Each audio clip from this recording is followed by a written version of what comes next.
Hola, ¿qué tal? Buenos días. Bienvenidos al segundo día del simposio de avances en genética y genómica. Para mí es un gusto y un honor estar aquí con el doctor José Antonio Lorente, gran amigo, gran investigador, con proyectos.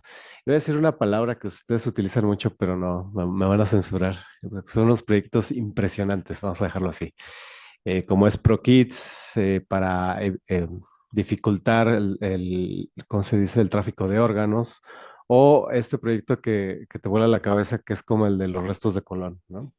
El doctor Lorente, él es un profesor que está en la Universidad de Granada.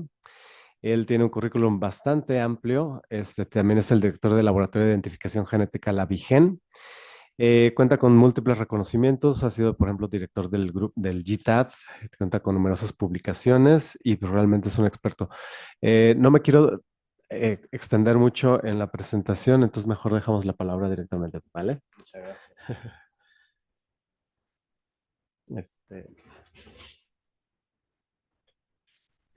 Sí, ahora, bien, buenos días. Muchas gracias, Mariano, por la presentación.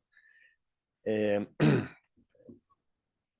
Repito mis palabras de ayer, encantado de estar en la UNAM, encantado de estar con todos ustedes, con queridos amigos. Ahora me levantaré, pero yo creo que soy incapaz de estar sentado más de 5 minutos. Doctora Zoraida, gracias por su presencia, gracias a todos ustedes.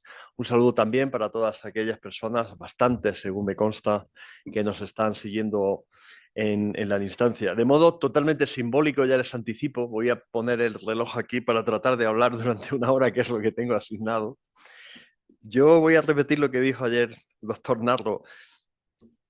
Me cuesta empezar a hablar, pero luego no hay quien me pare. Entonces, vamos a tratar de mantener aquí.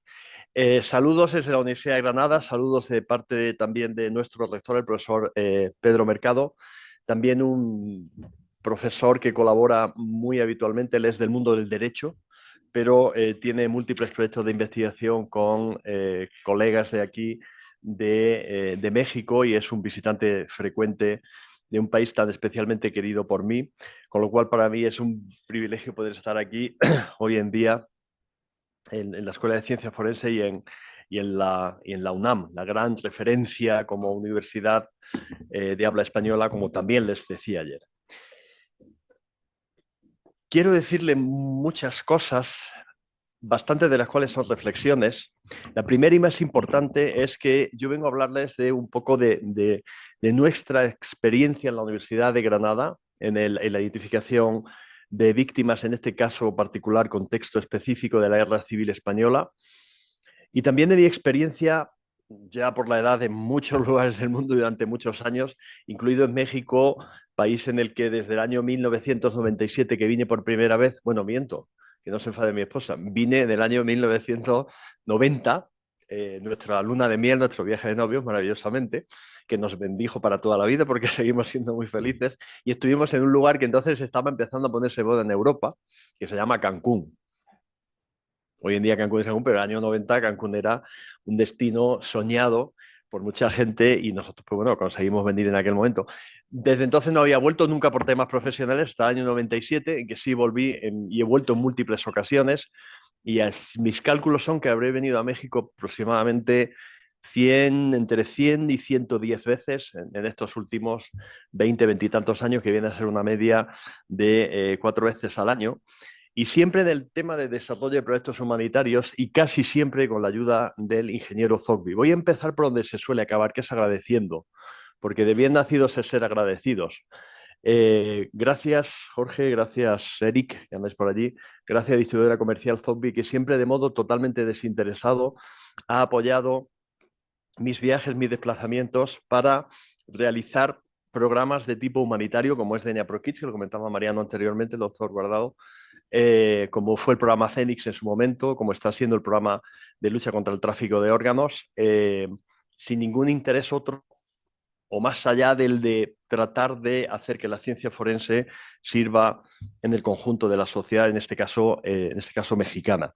También quiero agradecer a todo mi equipo. Aquí está parte del mismo, los más importantes. Luego pondré otra vez la misma foto, pero que desde ya conste mi agradecimiento. Yo no dejo de sentirme como un director de orquesta privilegiado que lo que hace es tener pues muy buenos instrumentistas, tener un primer, como tendría una orquesta sinfónica, un primer violín de lujo como es el doctor Juan Carlos Álvarez, que aparece ahí en el centro, y tener pues cualquier otro tipo de instrumentista del máximo nivel. Yo puedo más o menos componer algún tipo de sinfonía, tener ideas y tal, pero mi privilegio siempre ha sido estar rodeado de gente que ha tenido esa capacidad de ajustarlas, de mejorarlas, de afinarlas y de perfeccionarlas. Y también algo muy importante, de transmitirlas fuera.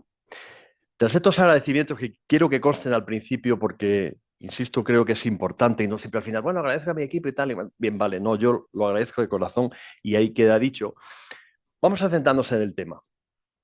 Yo les voy a hablar de lo que estamos haciendo, de cómo lo estamos haciendo, la experiencia que estamos acumulando en España en el contexto de la identificación de restos óseos. Esto entra dentro de un contexto que se definió hace unos 10 años por el profesor Stephen Corner de Australia, que la definió como ciencia forense humanitaria. Su definición original, como es el español, tampoco la voy a traducir porque se puede traducir directamente, pero es la aplicación de los conocimientos y de la experiencia de la medicina forense y de la ciencia forense en acciones o en actividades de tipo humanitario, especialmente después de o secundarias a o siguiendo a conflictos y desastres. Desastres que pueden ser desastres masivos de tipo natural o que pueden ser de tipo artificial o que pueden ser de tipo permanente. Esta es una definición, ya les digo, que a mí me gusta y es que lo que estamos nosotros haciendo entra dentro del contexto de lo que estamos haciendo en la identificación de personas desaparecidas dentro de este concepto de ciencia forense humanitaria. Porque normalmente la ciencia forense, a la hora de resolver delitos, lo más normal, estadísticamente hablando, es que son delitos donde hay pues como una víctima, un autor, un criminal, bueno, y un caso. Eso es lo más normal, una persona a la que le roban algo, a la que le asaltan, a la que la pueden asesinar, le pueden, una persona que estafa a una empresa que estafa a una persona, que también puede ser el caso. Pero el contexto de ciencia forense monetaria va más allá. Es una ciencia forense donde nos encontramos con N víctimas y concéntrense ustedes en el caso, por ejemplo, de aquí de México, en el esfuerzo de identificación de personas desaparecidas, que es lo que más se ajusta a lo que yo quiero contarles. Concéntrense en que hay N víctimas, N por determinar, N con cifras dispares, no vamos a discutir de ellas porque no procede, porque no tenemos los datos, pero que hay cifras dispares según quién y cómo se valoren, donde hay X autores de hecho, colaboradores necesarios, inductores, etcétera, pero personas que criminalmente tendrían una responsabilidad y que tendrían que dar cuenta de ella, y donde hay I o Y, como dicen aquí, Y casos, a saber cuántos son, porque bueno, se están descubriendo lógicamente fosas, pero no sabemos las que quedan por descubrir, no sabemos si tienen relación unas con otras, quiero decir que no sabemos si son los mismos autores. Es una situación compleja. Ahora bien, esa situación compleja no es una situación de emergencia, no es una situación de urgencia. Y esto es una reflexión que yo, sobre todo a los más jóvenes, que aquí todo el mundo es más joven que yo, incluido el doctor Narra en espíritu, o sea que no me mire aquí de una manera como diciendo, no, no, en espíritu es más joven que yo, y los que nos escuchan seguro que también, no se olviden de una cosa. Cosas que a veces se olvidan a nivel político, pero no en México. No estoy hablando de México, yo les hablo, por ejemplo, de España o les hablo de otros países. No sé, la situación es hasta en México. Muchas veces el profesional suele responder ante las urgencias y las emergencias. ¿Por qué? Porque acaba de haber un asesinato, un homicidio, porque acaba de haber una violación, porque acaba de haber un desastre masivo y se responde inmediatamente. Pero cuando las cosas vienen de otro tiempo o se acumulan a lo largo del tiempo y uno, bueno, sí, las oye ahí, sí, ha aparecido otra fosa no sé dónde, ha habido otro, y se quedan ahí pendientes, eso ya no se convierte en una urgencia, ya no es una emergencia. Urgencia y emergencia no es la misma, pero en fin, emergencia es lo que puede costarle la vida a una persona en poco tiempo, urgencia es algo que se siente como grave, ¿no? Ya, eso se queda ahí y al dejarlo ahí, estamos, digamos, ignorando algo que es lo más importante en el ser humano, que es nuestra dignidad. La dignidad nuestra, mía, la de ustedes que están aquí, y la dignidad de las personas que, siendo seres humanos, han sido víctimas. Un gran maestro, no muy alejado de por aquí, eh, la dignidad humana, el trabajar no por resolver un caso que tiene urgencia judicial, no por tratar de resolver un delito y detener inmediatamente a la persona que haya podido cometerlo, que es importante, obviamente, no estoy diciendo yo que no. Lo que yo estoy diciendo es que no podemos olvidar ni dejar en segundo lugar este tipo de casos. Estos miles de cuerpos sin identificar, cientos de miles que hay en todo el mundo, que no es solo México, surgen por diversos contextos, pero que no es solo México, aquí es un tema importante. Les pido siempre el máximo esfuerzo y la máxima concentración. No podemos tomar una disyuntiva de vamos por aquí o vamos por allí. No, hay que tratar de hacerlo todo. Y no hay que resolver solo o concentrarse en aquello que tenga un rédito inmediato científico o político. Hay que tratar de abarcarlo todo porque se puede abarcar todo con la ciencia actualmente. Muchas veces también quería hacerles una reflexión. Siempre estamos todos, yo el primero, no lo niego, pensando en el futuro. ¿Qué nueva qué nueva maquinita hay que haga no sé cuánto? Qué importante esto del... Claro, nosotros tenemos equipamiento de ese tipo y estamos haciendo cosas de estas del fenotipado forense, el color de los ojos, el color de la piel, el color del pelo, características que puedan, temas de genómica forense en relación a causas de muerte, en relación, por ejemplo, con polimorfismos asociados al metabolismo de sustancias tóxicas, etcétera. Bien, pero es que tenemos problemas pendientes, la gran mayoría de los cuales, yo he puesto ahí por una estimación, 80%, se podrían resolver con la tecnología actual. Es decir, si no actuamos es porque no queremos, no porque no tengamos una tecnología suficiente. Eso también es importante porque siempre tenemos que luchar y tratar de tener en nuestras manos las tecnologías, en este caso de análisis genéticos, que es el tema que nos une, más potentes, más asequibles, que tenga mayor capacidad de ofrecer datos y por lo tanto de resolver las situaciones, pero no podemos escudarnos en que no, si yo tuviera un aparato de estos de un NGS, si yo tuviese un... No, no, no.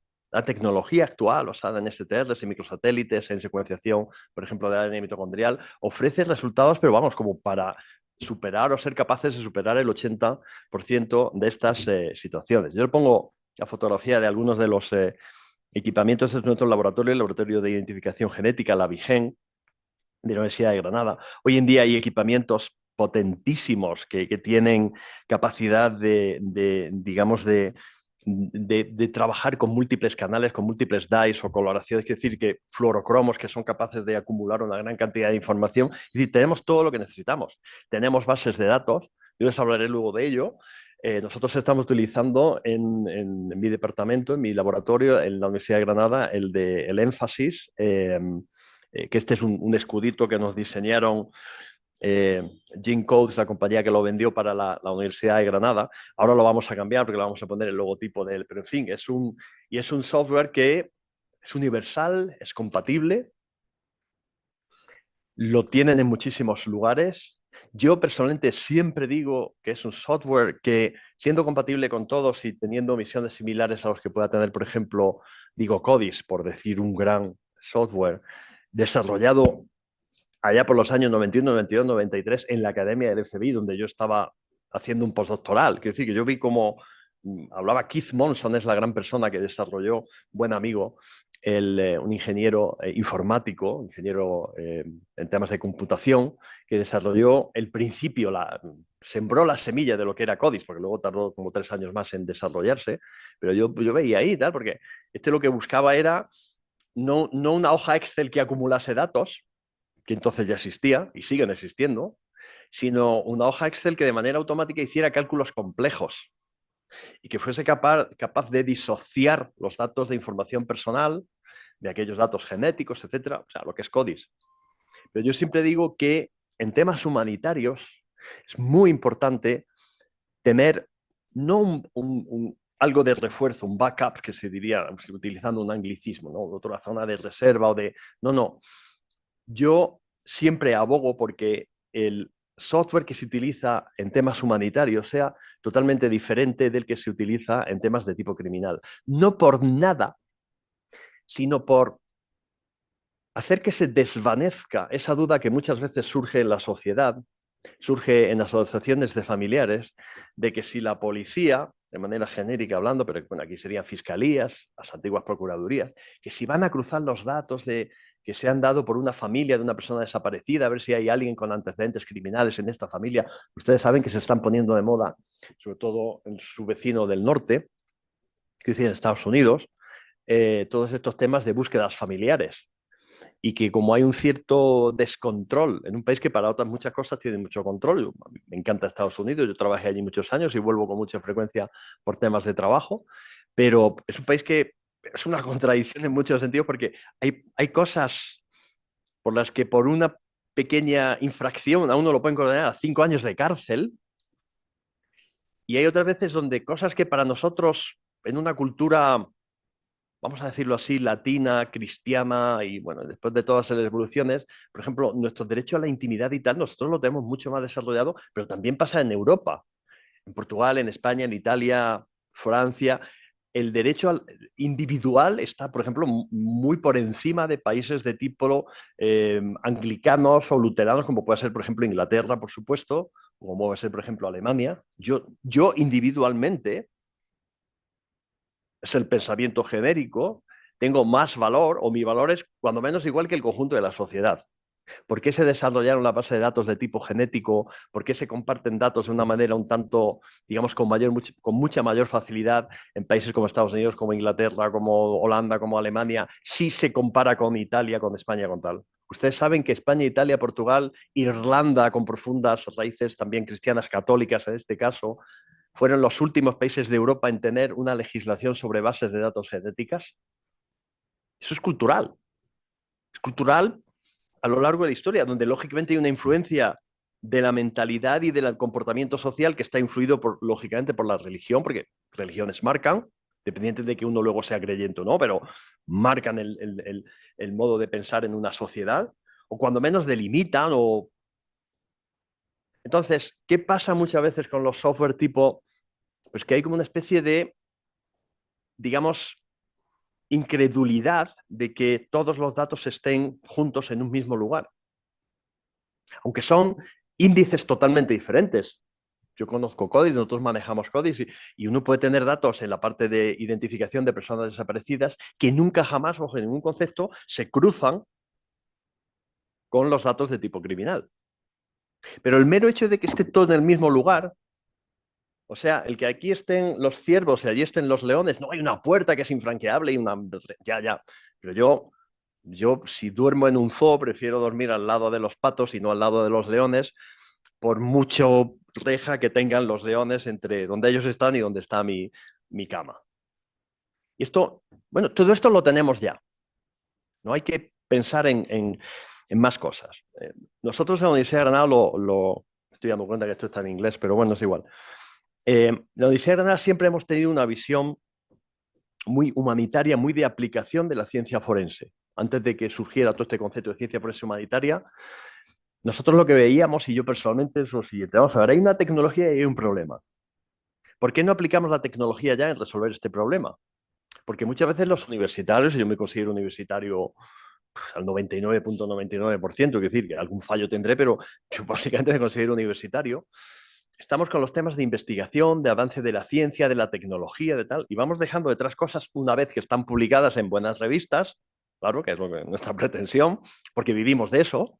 Una vez que esto está publicado, ya lo siguiente, y no te das cuenta que eso que está publicado a lo mejor tiene una aplicación inmediata. En el año 1998, 2000, en el 98 comenzamos, España fue el primer país del mundo que puso en marcha una base de datos para identificación de personas desaparecidas, para lo tema del que estamos hablando y vamos a hablar poco más específicamente ahora. Primer país del mundo. Y no porque en España hubiese una gran cantidad de personas desaparecidas, que ojo, las había en el contexto de la guerra civil del que ahora les comento, pero no en el día a día, o sea, no afrontamos un problema como el que puedan ustedes tener en México de casos más recientes. En España hay un cierto problema, porque como ustedes saben, si más o menos ubican el mapa, pues España es frontera sur de Europa, quiero decir, a 5 o 6 kilómetros está en el estrecho de Gibraltar está África. En España intentan llegar muchas personas en una condición administrativa no regular a Europa, porque una vez que están en España, como no hay fronteras dentro de la Unión Europea, los países del grupo Schengen, pues pueden circular libremente.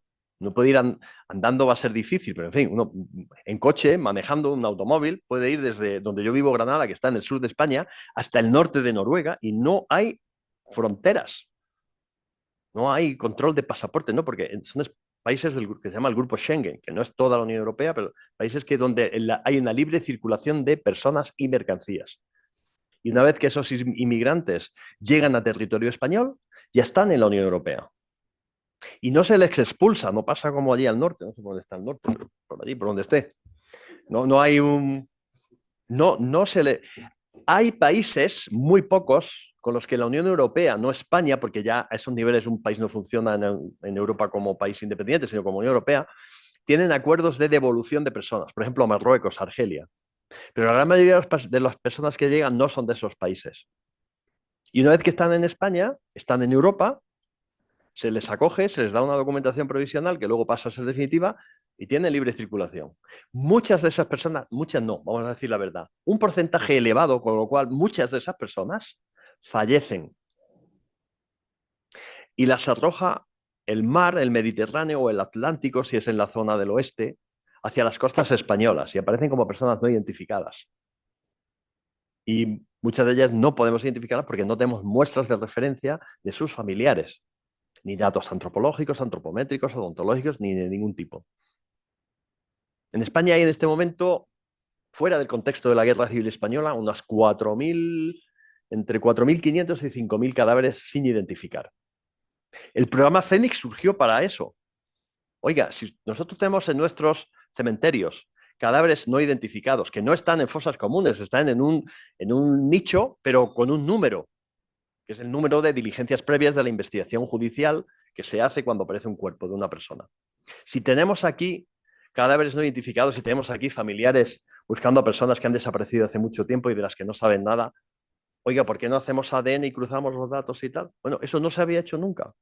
Nosotros publicamos un artículo que es de mis artículos de mayores impacto, en nada menos que en la revista Science, Ciencia Science, que es una Biblia en la que todos, ¿verdad? Héctor de aquí y aquí Mariano y tal, en la que todos soñamos, Nature, Science, no sé cuánto. Pues bueno, mi primer artículo ahí fue ese, porque era algo tan novedoso, pero eso era una obviedad. Pero claro, es que a veces hay que hacer las obviedades por primera vez. Alguien tiene que hacer alguna obviedad por primera vez. Después desarrollamos y estamos trabajando en el programa. No es el motivo de charla de hoy de identificación de niños desaparecidos, que es hacer lo mismo, pero con niños pequeñitos que están vivos, no ya cadáveres, y que están por ahí bajo custodia del DIF. Por ejemplo, aquí en México sería la situación, y que no se sabe quiénes son, que son muy pequeñitos, que no pueden hablar o que han crecido un poco y ya hablan, pero no recuerdan quiénes son, y sus papás los están buscando. Y puede haber aquí en el DIF, en el DF o en Toluca o en no sé dónde, pues un niño que desapareció en Chiapas o en Oaxaca o en Chihuahua o en Quetzaltenango, en Guatemala, y que intentaron traficarlo para venderlo en Estados Unidos sobre una adopción ilegal, lo dejan abandonado, el niño ahí llorando, lo llevan al DIF, y quién es, y quién es. Y lo más grave, luego al año siguiente lo dan en adopción porque ha estado durante un año sin identificar una niñita que entró con 6 meses y ahora tiene pues 18 meses, porque hemos dicho que es un año más. Y la han tenido en el DIF en Ciudad Juárez. Y como no saben quién es, pues la dan en adopción. Mientras sus papás están ahí en Tuxtla Gutiérrez, digo, por poner la otra punta, llorando porque a su niña se la robaron hace 18 meses o hace 12 meses. Y en esos ProKids, y también estamos trabajando, algún día vendremos en la tercera jornada, donde está aquí mi amigo Mariano, la doctora Zoraida, y hablaremos del tráfico de órganos, es un problema creciente. Pero vamos a centrarnos en el análisis de esto, que teóricamente es a lo que yo venía a hablarles, pero es más importante lo que yo les he dicho ya que todo lo que les vaya a contar ahora. Lo que yo les voy a contar ahora es fruto de nuestra experiencia. Yo no es que sepa más que nadie, ni que Soy una persona, yo como dice un empresario español, al que yo siempre he admirado mucho, pero que no le he oído esta frase, yo soy un mediocre bien aprovechado. Es una persona muy normalita, pero que de lo poco que tal he tratado de hacerlo bien. He tratado de rodearme de buena gente y he tratado de colaborar siempre con una visión humanitaria y desinteresada, y siempre pensando en la dignidad y en tratar de acostarme y que mi conciencia esté tranquila. He intentado hacer esto. He ido 40 veces a no sé dónde, a la India, a Guatemala, a Nepal, no sé qué, y no hacen nada. Bien, ya, pero yo he hecho lo que he podido. Si el gobierno de Nepal, que tiene un problema gigantesco con niños desaparecidos para tráfico de trata de niños, no quiere poner en marcha DNA por Kids porque no sé qué, pues no es mi problema, pero yo cada vez que voy allí les toco la puerta, miren ustedes qué tal, que le ayudamos en todo, que sí, no hace nada, pero yo me vuelvo tranquilo. Yo no, lo que no me quedo es tranquilo sabiendo que hay un problema ahí que está pasando, no es que puede pasar algo, sino que está pasando algo y yo tan a gusto en mi casa haciendo mis investigaciones o haciendo deporte o leyendo, que todo eso me gusta. Eh, Centrémonos en temas de identificación basado en nuestra experiencia, lo que estamos haciendo que nos está funcionando muy bien hasta este momento, el proceso complejo. Quiero hacer una llamada de atención. La ciencia forense, y estamos en una meca de la ciencia forense como es esta escuela, eh, es una ciencia integradora. Yo la llamo una ciencia conjuntiva, porque es esto y lo demás acá y lo demás allá y lo que pueda venir en el futuro. Hay muchas veces una intención de, no intención, una expresión de contraposición de, bueno, si hacemos ADN, ¿para qué se va a hacer no sé cuánto? Si hacemos odontología, ¿para qué vamos a hacer antropología? Si hacemos huella dactilar, ¿para qué no? El ciencia forense tiene que tratar de hacer todo para conseguir lo que se pretende conseguir. Matemáticamente ustedes lo saben, y si no, aquí luego Héctor nos lo explica. La probabilidad va de 0 a 1, no va de 0 a 100 o de 0 a 1000, no va de 0 a 1. Eso matemáticamente es muy importante, porque si nosotros decimos la probabilidad de que acontezca algo es 0, por ejemplo, la probabilidad de que en los próximos 5 minutos caiga una tormenta aquí es 0, eso lo digo yo ya, luego admito apuestas. O sea, no va a caer una tormenta en 5 minutos, yo no sé en media hora, pero en 5 minutos no. Eso significa que es totalmente imposible. Cuando yo estoy totalmente seguro de algo, la probabilidad es 1. ¿Sí o no, Héctor? Tú corrígeme si no. ¿Por qué es 1 la probabilidad? Porque si usted está totalmente seguro de algo con probabilidad 1 y hace otra prueba que consiga o que le ponga de manifiesto que la probabilidad de que eso también sea es 1, ¿cuánto es 1 por 1? Hemos perdido el tiempo o el dinero o ambas cosas a la vez. Quiero decir, si ustedes tienen identificado un cadáver por dactiloscopia con seguridad absoluta y luego hacen ADN y lo vuelven a identificar tal, vale, 1 por 1, 1. Si fuese 100% sería 10.000, ya es más. Eso, matemáticamente, la probabilidad de 0, 1. Entonces, todo es conjuntivo. Como muy pocas veces se consigue que la probabilidad sea 1 en casos complejos, pues sí que es bueno utilizar. Pero si aparece un cadáver que está en un estado de descomposición avanzado, pero que todavía se puede recuperar una decadactilar, por ejemplo, y se identifica perfectamente, pues ¿para qué se va a hacer otra cosa? No hay nada mejor ni peor. Cada cosa tiene sus aplicaciones y sus limitaciones. En nuestro contexto es muy importante. A mí no me gusta que haya una contraposición y tal. Hacemos ADN, tal. El ADN es mejor que no. El ADN es maravilloso para muchas cosas, pero tiene otro montón de limitaciones y las tendrá siempre. Causas de muerte violenta a través del ADN. Y con la nueva técnicas y algo de genómico podremos ver la data que puede tener una lesión en el hueso, no sé cuánto, pero no nos va a resolver el caso, tiene que dar la antropología. Y así un montón de cosas, por lo tanto, ciencia forense como ciencia que trata de unir y trata de recomponer el puzzle con todas las piezas que sean necesarias. Miren ustedes, en la Guerra Civil Española aconteció del año 1936 al 1939, ¿vale? Hubo un levantamiento por parte del general Franco, acompañado de otros generales, en una situación muy compleja interna dentro de España, y al final triunfó y dio pie a lo que fue la dictadura franquista, que fue desde el año 1939 hasta el año 1975, en que falleció el general Franco, y a partir de ahí ustedes lo saben, llegó, bueno, el rey Juan Carlos I, que teóricamente iba a seguir con el régimen, pero entre él y el presidente también fallecido, bueno, también no, el rey Juan Carlos no ha muerto, a Dios gracias, pero en fin, el presidente Adolfo Suárez, pues fueron capaces de generar una transición que en 3 años, del año 78, consiguió que se aprobase una constitución democrática y tal, y ahí estamos. En España quedaban muchísimos cuerpos de personas por identificar. Básicamente eran personas que bueno, habían fallecido en los frentes diferentes de la guerra, porque la guerra se extendió por toda España. Aquí les pongo un mapa. Este es un mapa de fosas comunes que hay en España.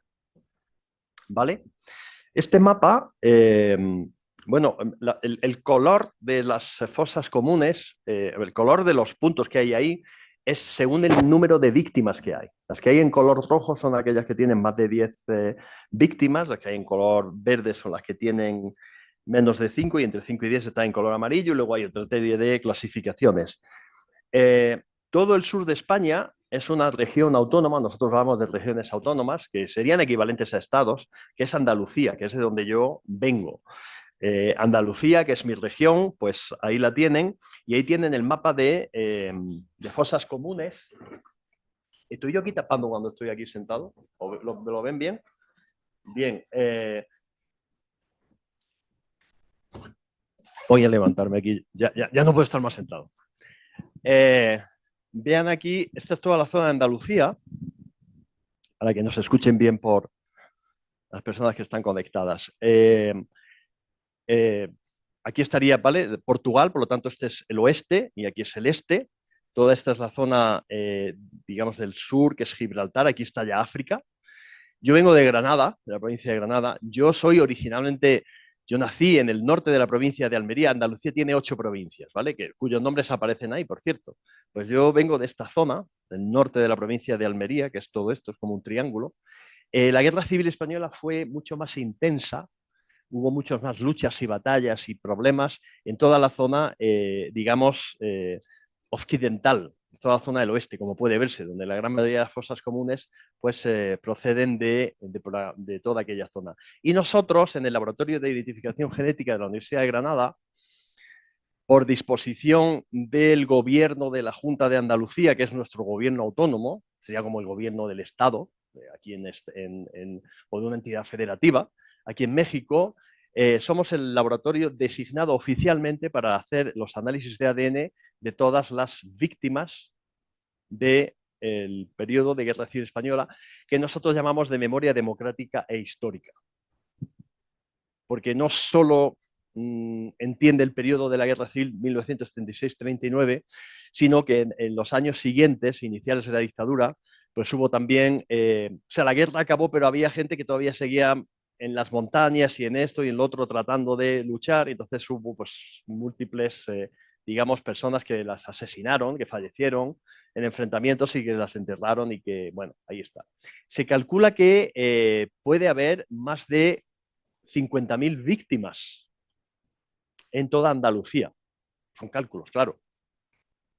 Y todas ellas progresivamente, conforme se van exhumando, si no se les consigue identificar previamente con los estudios antropológicos, de los odontológicos nos vamos a olvidar, porque en aquella época, estamos hablando del año 36, 39, 40, 41, me da lo mismo, personas que tuviesen una ficha odontológica actualizada, como por ejemplo podemos tenerla hoy en día, había muy pocas. Y las pocas que había probablemente estén perdidas. Con lo cual, odontología no, pero la antropología en algunos tipos de fosas comunes puede identificar perfectamente porque se sabe que había 3 personas y que simplemente por la edad eran totalmente diferentes. O por otra serie de circunstancias que ahora valoraremos. Vean ustedes, esta frase me gusta. Esto es un cementerio allí en la provincia de Sevilla.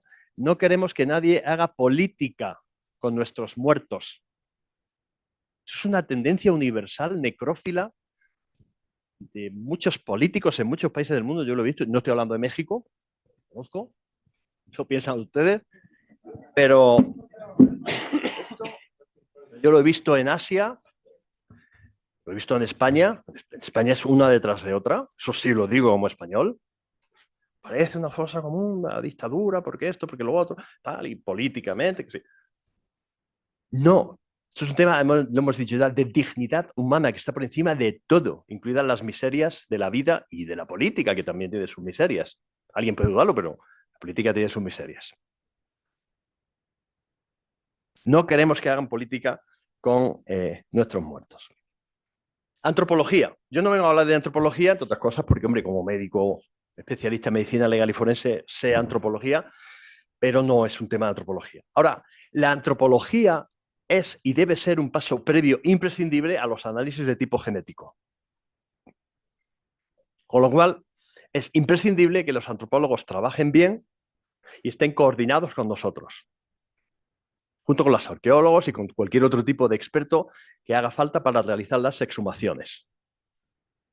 Y tienen que tomar las muestras y yo simplemente les pongo dos ejemplos de cosas que no se deben hacer, como por ejemplo manipular restos óseos sin guantes, digo, por poner un ejemplo muy sencillo, y cosas que, por ejemplo, sí se deben hacer, como es manipularlos con mascarillas si vamos a estar muy cerca y con guantes. ¿Por qué? Porque si no, si no se toman esas precauciones, no, si el hueso luego se limpia y se pule, ya lo sé que no, pero nuestra tecnología hoy en día es tan sensible, los STR de los microsatélites, no hace falta irse a cosas más sofisticadas, es tan sensible, los huesos están en un estado, en una situación de conservación normalmente tan deficiente, que con que aparezca una mínima molécula por ahí de ADN, un par de, digamos, de núcleos de células con ADN reciente y tal, lo vamos a llevar arrastrando todo el tiempo. Entonces, es importante que estar totalmente coordinados con los antropólogos. También porque en las exhumaciones se pueden encontrar objetos que permitan, hombre, si no identificar totalmente a una persona, pero sí identificarla de una manera muy clara o incluso identificarla totalmente. Porque, por ejemplo, si cualquier objeto de estos que ustedes están viendo ahí, estos pendientes que hay colgantes que hay ahí a la derecha, pues los llevaba una señora que fue víctima de esto y se saben que es este pendiente que hay a la derecha, pues tiene es muy, no es un anillo dorado redondito, digamos, normal o frecuente, sino que es un pendiente muy específico que se saben que era de una persona y aparece en una fosa común o en un lugar donde se sabe que llevaron a esas personas cuando las detuvieron y las fusilaron probablemente tal día, con lo cual están enterradas por allí. Eso nos da una información suficiente como para que si luego hay una compatibilidad antropológica de mujer de aproximadamente 40 años de edad, de aproximadamente unos 65 de estatura, bla, bla, bla, pues se haga la identificación.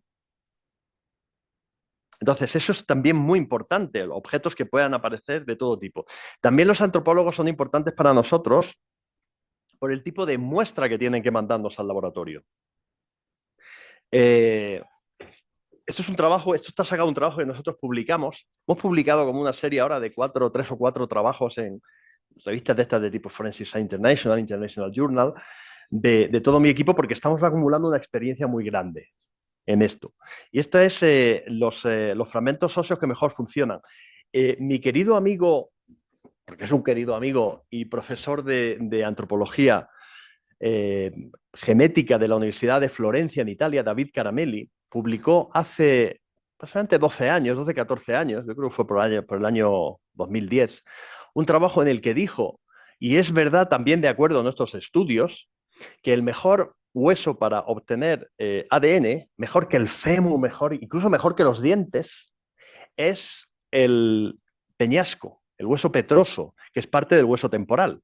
La parte más dura de ese hueso, aquí donde está justamente el oído interno y se introduce el conducto auditivo, esa parte del peñasco o petroso, él que trabaja básicamente con muestras muy antiguas de estas de miles de años, es ya de temas de antropología, digamos, en cuanto a ancient, o sea, ADN muy antiguo, ¿no? El ancient DNA que decimos nosotros. Pues él dijo, no, mejor que los dientes, mejor que el fémur, mejor que tal, el peñasco. Bueno, pues los antropólogos también tienen que, de acuerdo a nuestras experiencias, saber qué tipo de muestras seleccionar. Unas veces aparece un esqueleto entero y se puede enviar fragmentos de todo, y otras veces aparecen huesos simplemente fragmentos que son muy malos. Bueno, pues tendremos que trabajar con ellos, pero que también hay digamos, un orden. Luego, otra cosa importante respecto a las muestras. Las muestras tenemos que tener muestras de referencia y muestras de los cuerpos. Estamos hablando de contexto de identificación de víctimas. Pues ahí tienen el petroso, el fragmento de tal, piezas dentales, otro tipo de muestras, cualquier otro tipo de muestra. Pero quiero hacerles una llamada en relación a los familiares. Algo muy importante que nosotros, evidentemente, por el tiempo que ha pasado, estamos viendo ya. Y aquí, por el tiempo que está pasando para algunas cosas, puede que lo vean ya. Y seguro que ha habido casos ya. Ahora les digo, familiares. Miren ustedes, pues familiares directos y todo lo demás. Pero vean sobre todo lo que yo les pongo debajo. También son útiles personas que no tengan relación biológica con una persona desaparecida como el esposo o la esposa. Por ejemplo, si yo tengo que identificar el cadáver de un desaparecido a través de su hijo, si yo tengo datos de la esposa, pues ya sé qué ADN es el que viene del papá, desaparecido. Y hagan ustedes todas las múltiples combinaciones que quieran. Entonces, evidentemente, el ADN de personas que tengan relación biológica es el ADN clave, pero en algunas situaciones, luego, a la hora de hacer cálculos estadísticos y de, digamos, de enfocar el tema, puede ser interesante también tener esas muestras de ADN. Un dato importante que yo les decía es el de la edad. Miren ustedes, el mejor ser humano para identificar a otro ser humano es el ser humano más maravilloso del mundo que se llama madre o mamá. Ya lo sabemos. Mitad del autosómico, el mitocondrial, un cromosoma X. Además suele ser más segura que el papá hay un porcentaje de error. Como decía un amigo mío, hay por ahí gente que va navegando con un pabellón falso, de bandera falsa, ¿no? Como un barco que es... Bueno, eso es un porcentaje pequeño. Por ejemplo, en España eso es un 3,5%. Hay lugares donde es más. Pero ojo, que eso puede inducir errores. Nosotros hemos tenido ya errores, sobre todo identificando a niños desaparecidos, que sí, que el niño era ese. Pero es que el papá biológico no era ese. Es mi hijo, ya, bueno, sí. Es su hijo, pero biológicamente no es su hijo. Y esto, claro, cuando se pueden hacer otras pruebas y tal, pero ¿qué quiero decir con ello? Que los familiares más directos de algunas personas que han desaparecido hace mucho tiempo pueden tener ya una edad grande, pueden ser ya mayores, pueden fallecer por cuestiones, vamos a llamarlas biológicas, por ley de vida. Entonces, cuando se hagan campañas de identificar a familiares de personas desaparecidas y de tal, denle preferencia a personas que tengan una cierta edad, porque en un momento determinado, si esa persona fallece, pues estamos perdiendo al papá, a la mamá, a un hermano, a una hermana, y ya se van a encontrar con la situación que nos encontramos nosotros, que ahora se la pondré, de personas que tienen, sí, comparten genética, pero a una distancia tan grande que luego nos dificultan enormemente las identificaciones y nos hacen hacer múltiples análisis para tratar de conseguir, digamos, el suficiente poder estadístico, como para decir si esta persona es o puede ser. Otra cosa muy importante, hacer árboles y enviar, esto es un tipo de árbol genealógico que nosotros enviamos para que los rellene y normalmente lo que hacemos es entrenar a los antropólogos titulados, claro, que tampoco les cuesta mucho trabajo, porque si no se identifica perfectamente, ustedes no pueden recibir una muestra sin que se tenga claramente, no, es un primo hermano de la persona desaparecida, de no sé quién. Primo hermano, ¿qué significa? O sea, todos sabemos lo que significa primo hermano, pero ¿qué significa desde el punto de vista biológico? Es un hijo de un hermano del desaparecido y es un varón el primo, con lo cual cromosoma Y, pues ahí lo tenemos bastante bien. O es una hija de una hermana de la persona fallecida, con lo cual olvídate casi.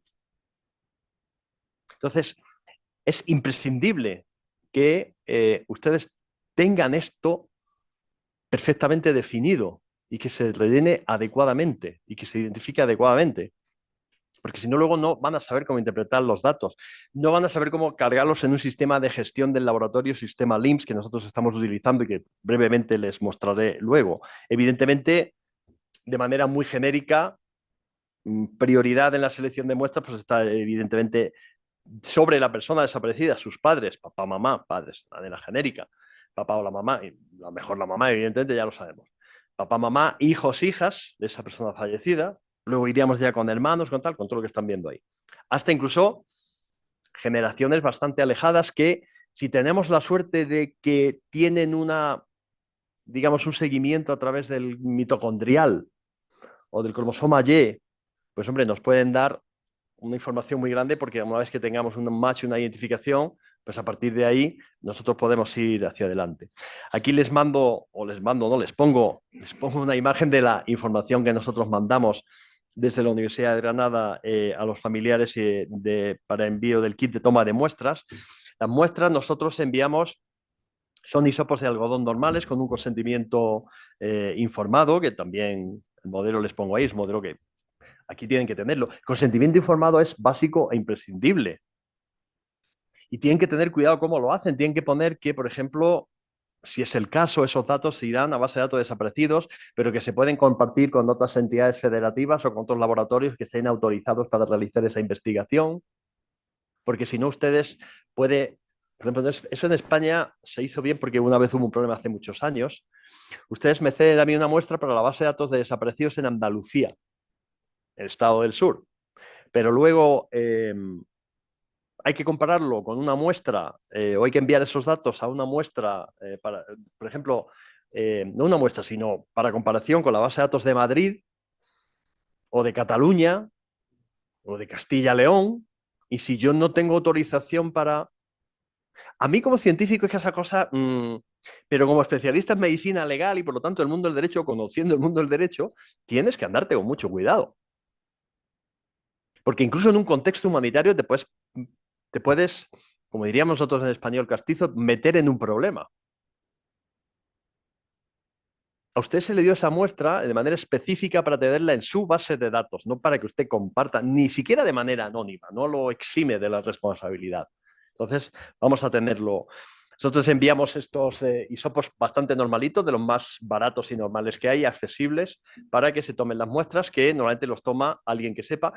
Trabajamos mucho con compañeros médicos, enfermeros, enfermeras, personal que tiene, tomar un hisopo no es una, pero para una persona que no lo ha hecho nunca, pues aunque sea físico nuclear, esto realmente quiere decir que es un tema de, igual que para una persona que no sepa otros temas, tocar a mí manejar el móvil y tocar aquí en Natal cosas que no sean las habituales me da miedo, digo, me voy a cargar todo, me voy a quedar sin contactos y tal. Entonces, cada uno tiene sus... La tecnología y el proceso todos lo conocemos, que va desde la extracción hasta el análisis. Y una cosa muy importante que a nosotros nos ha salvado la vida, por así decirlo, es la introducción de un sistema LIMS, un sistema automatizado de manejo del laboratorio, de trazabilidad de todas y cada una de las muestras. Esto es algo realmente impresionante. Consiste en que todo está codificado con códigos QR o códigos de barras más normalitos, de tal manera que desde el momento en que una muestra entra al laboratorio, bien sean muestras como tienen ustedes a la izquierda de referencia, o bien sean restos óseos, estamos hablando de identificación de desaparecido, por lo tanto, o huesos o familiares, no hay que darle más vueltas, igual serviría para un laboratorio criminalístico. Toda esta información está actualizada de tal manera que nosotros sabemos en cada momento dónde está, en qué punto del análisis está cada muestra. Sabemos en qué momento, cuándo llegó, por medio de qué llegó, qué datos tiene, dónde está almacenado, por ejemplo, su árbol genealógico si surge algún tipo de duda. Este era un sobrino del fallecido, hijo de un hijo, hijo de una hija, porque de pronto hay un match ahí que no nos da del todo, porque no nos da el cromosoma Y, pero sí tenemos una gran coincidencia, por ejemplo, en autosómico. Todo esto lo facilita desde el principio todo este sistema. Y eso, además, luego facilita todos los procesos de acreditación por la EMA, por ejemplo, que sería aquí en México, o por la ENAC, que es lo que Entidad Nacional de Acreditación, que es lo que tenemos nosotros en España. Eso es algo que continuamente está dándonos esa información actualizada. A partir de ahí se van registrando todos los grupos familiares. Eso también de manera automática introduce los datos de los resultados que se generan. Nosotros los cargamos automáticamente en LIMS, de ahí pasa a cargarse automáticamente. Al énfasis siempre son, no hay que andar tecleando nada, lo que hay que andar es comprobando que se cargan adecuadamente, pero no, con lo cual los errores del teclear una cosa o de escribir un nombre tal, normalmente se quedan totalmente anulados. Es toda trazabilidad. Y en cualquiera de estas fases que tienen ustedes ahí, cualquiera de estas fases, hay una digamos, una información actualizada. De tal manera que cuando énfasis, por ejemplo, hace un cálculo y da un match o un no match entre uno introduce una muestra nueva y dice, bueno, a ver si hay alguna identificación, a ver si coincide este hueso con algún familiar o este familiar con algún hueso de los que ya están introducidos en la base de datos de énfasis, automáticamente se conecta con el sistema LIMS y le da esa respuesta, con lo cual nosotros podemos tener de manera actualizada en énfasis y en LIMS los datos que hay. Lo único que no tiene el IMSS en esa fase, lógicamente, igual que tampoco la tiene énfasis, es el nombre digamos, de quién proceden las muestras. Eso está dentro de esos lugares, pero en otra base de datos. Entonces, pero nosotros sabemos que la muestra H48 de huesos coincide con la muestra F152. El familiar número 152 coincide en lo que sea con una muestra. La identificación, en nuestro contexto, identificaciones directas, o sea, y aquí en México se podrían conseguir en algunos casos, y yo abogo porque intenten conseguirlas. Identificación directa es tratar de tener objetos de la persona desaparecida. Por ejemplo, como los que puede poner por ahí, que aquí estoy viendo yo, objetos personales, una hoja de afeitar, un cepillo de dientes, un lápiz de labios para quien lo use, un peine, un cepillo del pelo, un reloj de esto que tiene una correa un tanto de cuero y tal, aquí se acumula mucho ADN. O sea, hay objetos donde tenemos el ADN de la persona desaparecida. Y si nos da suficiente confiabilidad, o sea, si estamos seguros que es suyo y que es de uso personal y tal, tenemos su ADN. Podemos tener también muestras que haya en algún tipo de centro sanitario o hospital, de alguna biopsia, de algún tipo de muestra que se quedase congelada en un hospital por algún tipo de donación o de lo que sea, también podría servir. Y luego, evidentemente, tenemos digamos, en el contexto forense, lo más habitual, que es acudir a las muestras que tenemos de familiares de referencia. Pero la identificación directa es muy buena. Otras veces se puede hacer indirectamente, lo más normal estadísticamente hablando, a través de familiares. Por ejemplo, ahí el caso que le pongo es una persona desaparecida y tenemos ADN de 2 hijos de esa persona. Pues, hombre, con 2 hijos ya puedes tener suficiente variabilidad como para que prácticamente todos los alelos que van surgiendo en los diferentes loci del padre o lo tenga un hijo, lo tengan los dos o entre los dos lo tengan, con lo cual prácticamente, bueno, ya se hace luego todo el cálculo necesario. Una cosa de la que no voy a hablar aquí delante del doctor Héctor Rangel, que no es porque sea mi amigo y lo quiera mucho, pero yo creo sinceramente que es en México, y que nadie lo tome a mal, pero en el área forense el número uno y a nivel mundial uno de los número uno, eso lo afirmo, no es que lo diga, tal, tal. Luego me pagas lo que me dijiste dijo que me daba 10.000 pesos si decía esto, pues, luego hablamos porque no me lo ha dado todavía. Pero bueno, bromas aparte. Pero lo que sí quiero decirles es que no se puede entregar nunca, jamás, en ningún contexto, un informe sin un cálculo estadístico. Un informe donde haya un match, una coincidencia. Si es una exclusión, no hace falta estadística. Si no coincide el ADN, pues, probabilidad cero, hablando de probabilidades. Eso de es compatible que la muestra proceda de esta persona, no se excluye que no sé cuántos, sin un cálculo estadístico, nunca, jamás. Es un pecado mortal, al infierno el que lo haga, pero eterno. Puede inducir a muchos errores, incluso aunque tengamos, ¿qué les digo yo a ustedes? 30, cogemos un PowerPlex de estos y tenemos un MyPlex, un Power, un Fusion, todos los datos que ustedes quieran y coincide todo. Dice, no, necesita a una de esas condiciones para que nos salga que la razón de verosimilitud, el likelihood ratio, es de 800 billones de veces más. De acuerdo, pero hay que hacerlo. No den no por nada, no, sino porque no se puede hacer, no es ciencia. Y el que no sepa que aprenda. Que aquí está el doctor Rangel para lo que haga falta. Y los que saben o sabemos un poco de eso también. Que enseñamos gratis, que no es un problema. Me parece una falta absoluta de... Es como un médico que viendo tal, bueno, esto no hay problema. No, no, no, tendrás que hacer las pruebas necesarias. Entonces, y claro, el cálculo estadístico va por ADN autosómico, va por el mitocondrial que tiene sus bases de datos, va por el cromosoma Y que tiene sus bases de datos, va por la combinación de todos esos casos. Ojo, y aquí estamos hablando de identificaciones. No estamos hablando de mezclas, no estamos de otras cosas más complejas. Pero el mensaje es El cálculo estadístico cuando hay una posibilidad de identificación es imprescindible. A nosotros se nos complica la vida en Granada por lo siguiente. Esto que yo les dije antes. ¿Qué muestras de referencia tenemos nosotros en el contexto de la Guerra Civil Española? Pues vean ahí, es que yo aquí lo veo mejor que, digo, para los que estén por allí detrás, quiero decir, en la nube, en conexión. De lo que más tenemos es relación de abuelo-nieto, claro, por el tiempo que ha pasado. Los hijos de una persona que falleció en el año 1936 fusilado, por ejemplo, pues por pequeñitos que fueran, nacieron en el año 1934, 35, 36, 37, 38, 39, si fallecieron, si esa persona fue fusilada después, fusilada o muerta en la guerra. Claro, esa gente tiene ya 80, 80 y tantos años y muchos tienen muchos más. Con lo cual, la gran mayoría, pues tristemente han fallecido. Con lo cual, las personas que siguen buscando, porque era su abuelito, porque era el papá de su papá, y el papá vivió toda su vida penada, porque el papá lo fusilaron o murió en la guerra no sé dónde y no saben dónde está, son los nietos.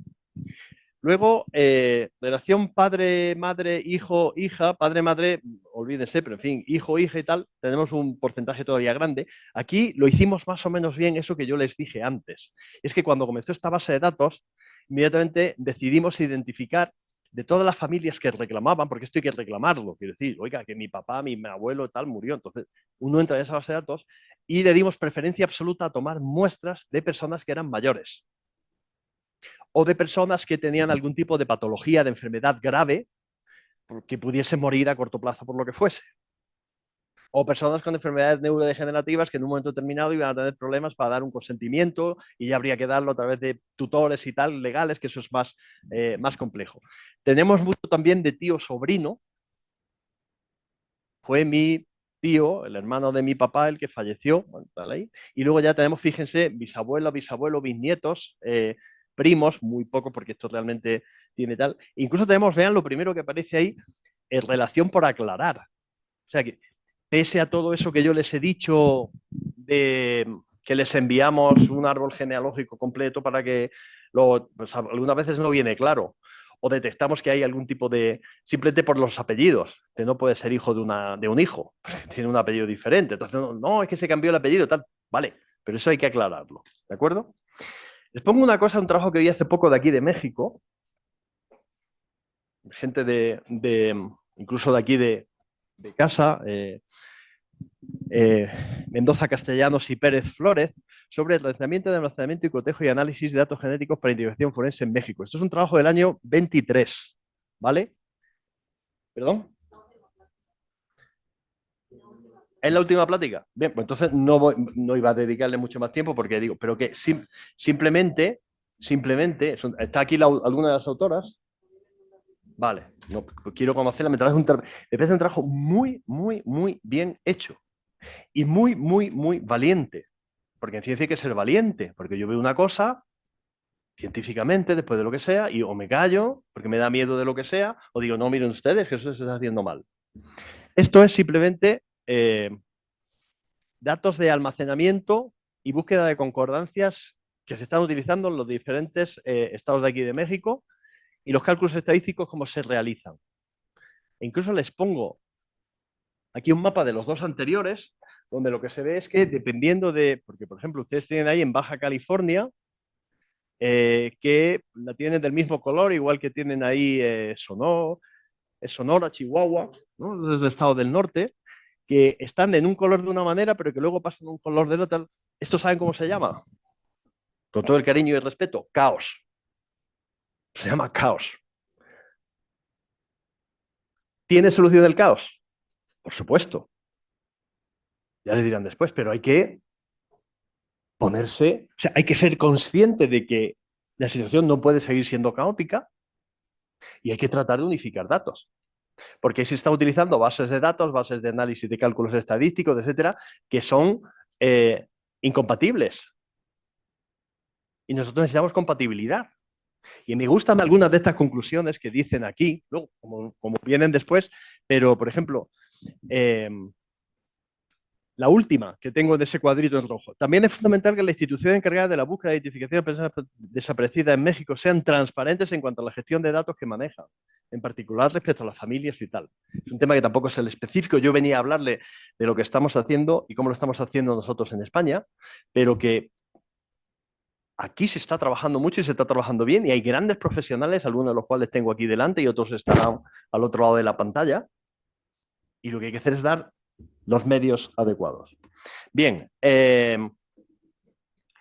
exploración de perfiles, de los perfiles genéticos, todo esto se exporta directamente desde el LIMS al énfasis, nos automáticamente hace todo tipo de cálculos, nos da probabilidades de identificación, nos hace el cálculo directamente y luego nosotros, ese cálculo de una posibilidad de match, lo que hacemos es compararlo y revisarlo nosotros para ver si esto es así. Esto se hace de manera automatizada a través del énfasis, que es, de hecho, a los países que trabajan en DNA por Kits, por ejemplo, toda Centroamérica, y eso es importante para ustedes a otros efectos de personas desaparecidas, toda Centroamérica nosotros conseguimos allá por el año 2000, sería 12 no, 18, que el gobierno americano, la agencia americana, la USAID, cediera a todos los países de Centroamérica, hasta Nicaragua, el sistema énfasis, con lo cual todos los centros de policía, de justicia, de INACIF, de Guatemala, etcétera, tienen énfasis. Con lo cual, a la hora de comparación de personas desaparecidas, pues lo tiene bastante claro. Y acabo con dos últimas cosas. En las conclusiones, miren ustedes, un informe positivo de identificación, un match, una coincidencia, pues significa todo esto, que se alcanza un valor, una LR que nosotros entendemos que es suficiente. Todo eso a su vez tiene que ser compatible con los pocos o muchos datos antropológicos que haya, evidentemente. No podemos identificar a un varón de tal y cual y que luego resulte que los huesos procedan de una mujer. Alguien se ha equivocado en algo. Y estas cosas pueden pasar y hay que estar perfecto. Pero luego quería hacerles una reflexión sobre lo que son en un momento determinado los resultados negativos. Los resultados negativos pueden ser por dos cosas. O porque no tengamos resultados, ¿vale? O sea, porque nosotros lo que tenemos es lo que aparece aquí, que es que de las muestras no hemos conseguido suficientes alelos, perfil genético, porque no sale, porque está degradado, porque está contaminado, por todo a la vez. O sea, trabajar con hueso, yo lo he dicho aquí algunas veces en México, es lo más frustrante del mundo. Las personas que tengan tentaciones suicidas, autolíticas, depresivas, por favor, búsquense otro trabajo. Ahora, el que quiera un reto, un challenge, como dicen por ahí, que trabaje en esto, porque lógicamente la ciencia mejora y esto se puede mejorar. Esto es un informe negativo, pero el informe también puede ser negativo porque nosotros tenemos un perfil, pero lo que no hay es una coincidencia en la base de datos. Hemos conseguido un perfil de un hueso perfecto o suficientemente bueno, pero en la base de datos no hay ningún tipo de familiar con el que coincida.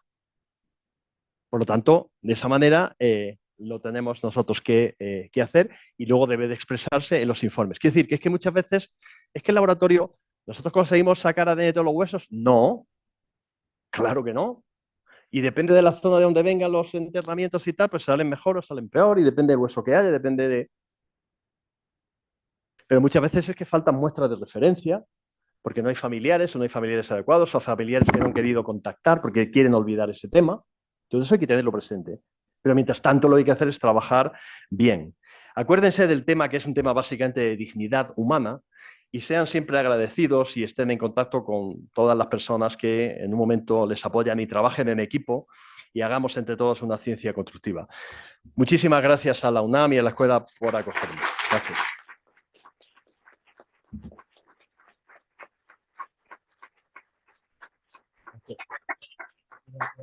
Muchísimas gracias, doctor Lorente. Andamos bastante cortos de tiempo, entonces yo creo que solo vamos a tener chance para una pregunta. Lo que estaba pensando es que aquellos que tengan alguna pregunta adicional se las podemos hacer llegar por correo al doctor Lorente, o no sé si tengas algún inconveniente que te escriban directo a tu correo. Sí, sí, claro. Una de mis obsesiones patológicas, o sea, de enfermedad, es de contestar todos los emails que recibo. Todos. Mi mujer me dice, ¿pero qué haces contestando no sé quién de Indonesia? Digo, pues porque me ha escrito esta chiquilla que quiere saber dónde.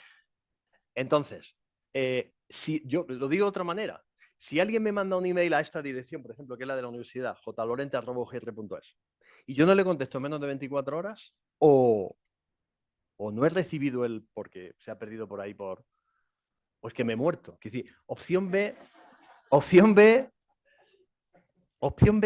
o C en este caso no existe. Todo aquel que me escriba tendrá respuesta. Puede que si estoy de viaje tarde 24 horas, tal igual, perfecto, pero todo, con lo cual, cualquier duda sin ningún tipo de problema. Una pregunta, ¿no? Bueno, de acá, pues,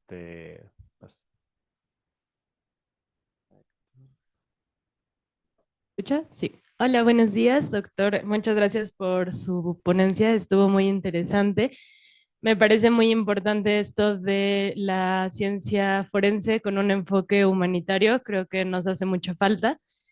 Y quería saber qué tan común es que hagan identificaciones en este contexto de desaparecidos de la Guerra Civil Española con DNA mitocondrial y también su opinión con respecto a que en México se habla de que no existe la capacidad estatal para llevar a cabo más de 113,000 investigaciones judiciales de las personas que están desaparecidas y se propone como un enfoque humanitario en el que esos recursos, en vez de destinarse a la investigación judicial, se destinen únicamente a las identificaciones. Solo esas son mis dos preguntas y muchas gracias. Vale. El mitocondrial per se, claro, nosotros tenemos una base de datos que como está todavía en construcción, lógicamente, porque este tipo de bases siempre están abiertas y siempre están llegando muestras familiares, claro, el mitocondrial, aunque tenemos haplotipos específicos de mitocondrial que no aparece, a nosotros básicamente lo que nos pone es en una pista de que esta muestra puede estar relacionada con esta familia. O sea, estos huesos que hay ahí en este lugar pueden ser los de un señor que tenemos los huesos de una sobrina, nieta, hija de una hermana de este señor, con lo cual el mitocondrial coincide perfectamente. Pero con eso solo no se hace la identificación. Eso nos da una razón de verosimilitud, nos da un cálculo estadístico sobre la probabilidad, pero luego siempre hay que tratar de completarlo y siempre se completa con los datos antropológicos, que a lo mejor eran muy limitados, pero que ya, pues de 0 a 1, 0,80 por 0,90 por tal, y nos va dando una. Y ya al final, con todos los datos de tipo histórico, antropológico, el ADN no hace las identificaciones, quiero decir, desde el punto de vista, yo no firmo que esta persona es tal persona, eso lo firma un juez, lo firma una. Yo lo que digo es las probabilidades que hay. Luego, el ADN mitocondrial lo que hace es ponernos en la pista, pero muchas veces ya les digo que son pistas, en algunos casos, un único haplotipo de ADN mitocondrial rarísimo de una persona que procede de una zona geográfica donde apareció el cuerpo de esa persona. Eso muy probablemente va a estar ahí, pero no basado solo en mitocondrial, no se hace la identificación. En cuanto a la situación aquí en México, es una pregunta más bien de tipo filosófico, que es la sociedad mexicana la que tiene que plantearse. Lo que está claro es que no se puede abordar la identificación de decenas de miles, de cientos de miles de personas de una manera inmediata, quiero decir, dentro de que se hay que mantener la dignidad, pues hay que ser coherente, que hay que emplear los presupuestos que siempre son limitados, son finitos, tienen un límite en cosas que tengan mayor urgencia, mayor importancia, que sean prioritarias, pero no se puede olvidar. Yo creo que en México, en un plazo determinado de tiempo, México, yo me siento mexicano, pero evidentemente no soy mexicano. Ya quisiera yo.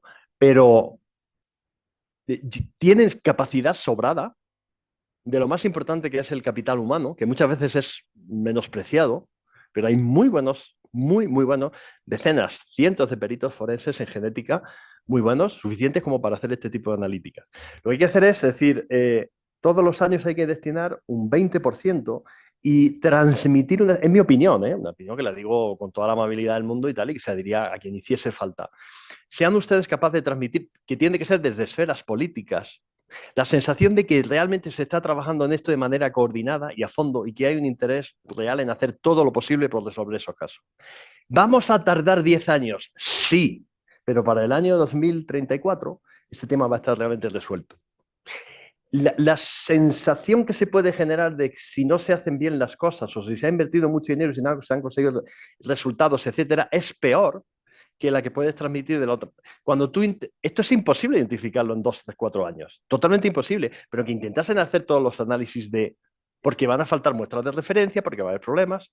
Entonces, yo creo que lo que hay que hacer aquí en México es, y en países que tengan una situación, pero estamos en México, es transmitir esa unanimidad por parte de la política, porque esto no es un tema político, de que realmente hay un interés en hacerlo. Y capacidad técnica y humana tienen. Luego, que transmiten esto a la sociedad. Mire usted, estos huesos de en tal sitio, pues a lo mejor no toca analizarlo hasta dentro de 4 años. Yo puedo entender el temor de una madre o de un hermano o de un hijo, de alguien que cree que los huesos de su papá o de su hermano están en un lugar determinado y que hasta dentro de 3 años, pero también esa persona tiene que entender que, bueno, se va por un orden determinado. Pero transmitir esa sensación de seguridad de que se está haciendo bien hecho es el reto más grande y no es un reto científico. Pues muchísimas gracias. Espera.